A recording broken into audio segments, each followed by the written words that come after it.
Wrapped in police tape and with a "Do Not Enter" sign on the door, this housing unit at the Evergreen State College campus is now at the center of a death investigation.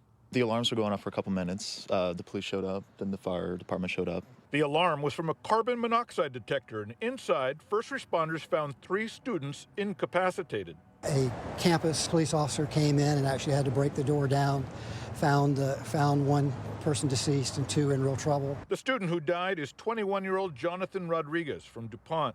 A woman and another student were rushed to nearby hospitals. We're all in shock. This is devastating news because the safety and care of our students is our top priority. At this point, investigators are trying to pinpoint the source of the toxic fumes. What do we know about the source of the carbon monoxide at this point? Well, we know that Washington State Patrol is looking into it. Carbon monoxide alarms were sounding in this student housing complex earlier in the day.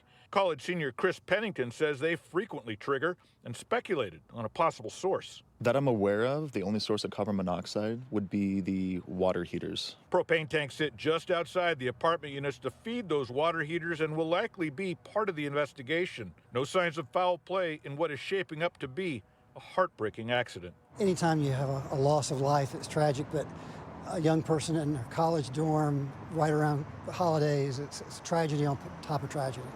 Joel Marino, KOMO News. It is a tale spawned by the TikTok generation, which has spread over social media, a Hyundai hack, and Kia-related crimes. Is this a public safety threat?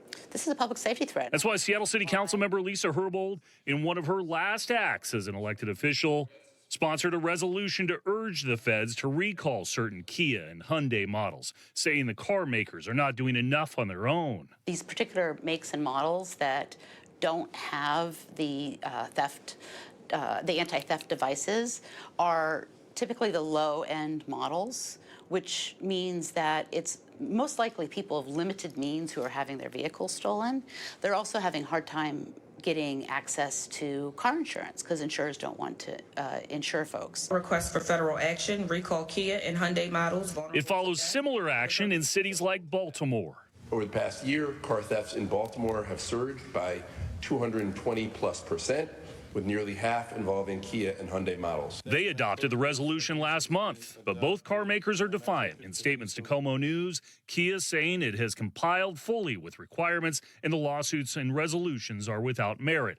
Hyundai suggesting the problems are only with models not equipped with push-button ignitions and engine immobilizers, and dealers are maximizing the number of anti-theft software installations that can be performed on a daily basis, which we report to NHTSA weekly. How does a resolution help, though? The point of the resolution is to convey that message to our federal delegation. And our federal delegation can certainly make the call to the federal government for a recall. Until that happens, and this continues to happen, it is likely the pressure will continue from Seattle and beyond. In Seattle, Chris Daniels, KOMO News.